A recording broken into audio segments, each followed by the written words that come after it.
Chalmers for three. Gets it to go. Wow. They needed that badly. 4-point lead with 2:44 to play in game number 1.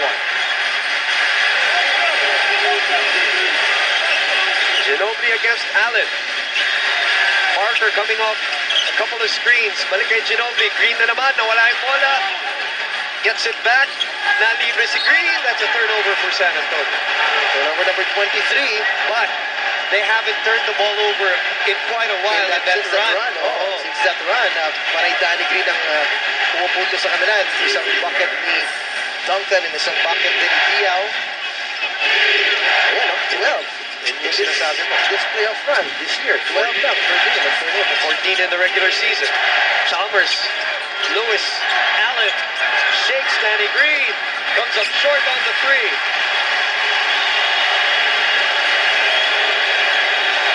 Parker, the defense by Wade and Lewis.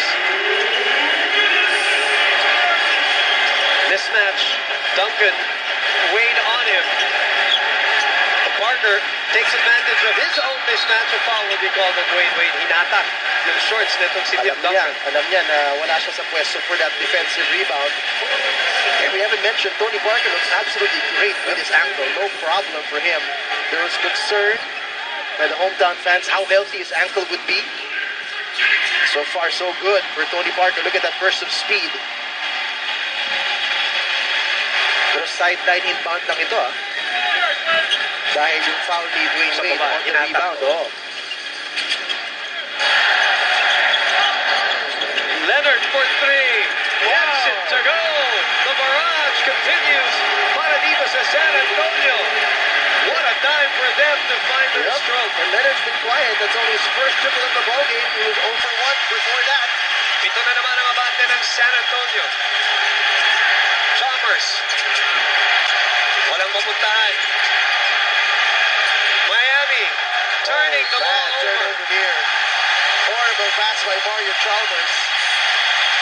And Coach Spo visibly disappointed with his first choice point guard as his MVP is on the end of the bench. Just cannot. I guess he's the most disappointed player. I imagine the competitor LeBron James not out there for the last minutes of a finals game.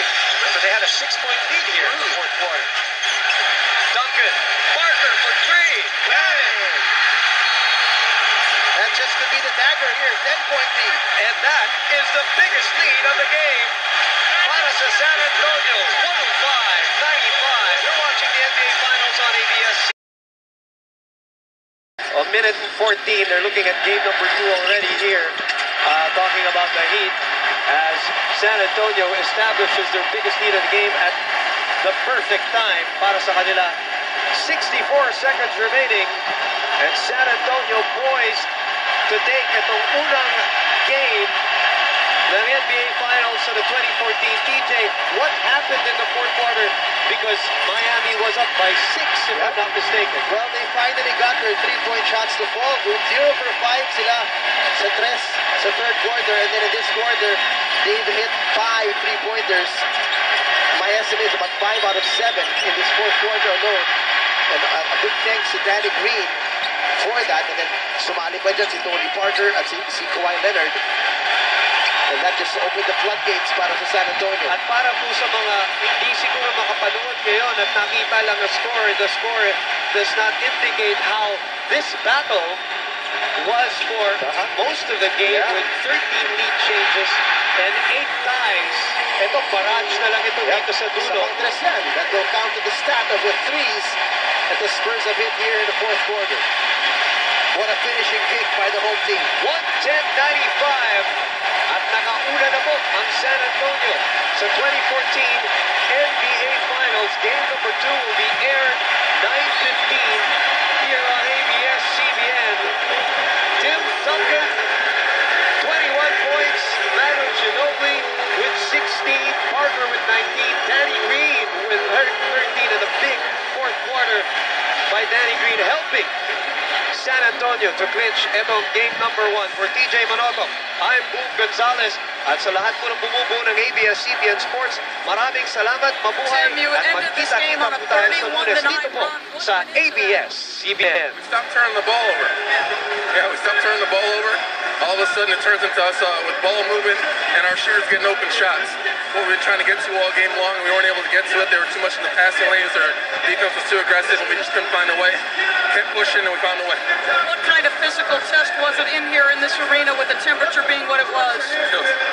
It was significant. Yeah, it was definitely a factor. I don't know what happened to LeBron, but I think all of us were feeling the heat. We're all dehydrated. We played through it, found a way to win. What's it like watching their best players struggle and not be on the floor as an opponent trying to finish a game off? You know what? In this situation, I'm not worried about it. I'm worried about trying to get that lead back, trying to get that win. Obviously, you don't want anybody to get hurt, but all we're focused on is trying to get back down the other end and score. Tim, thank you very much.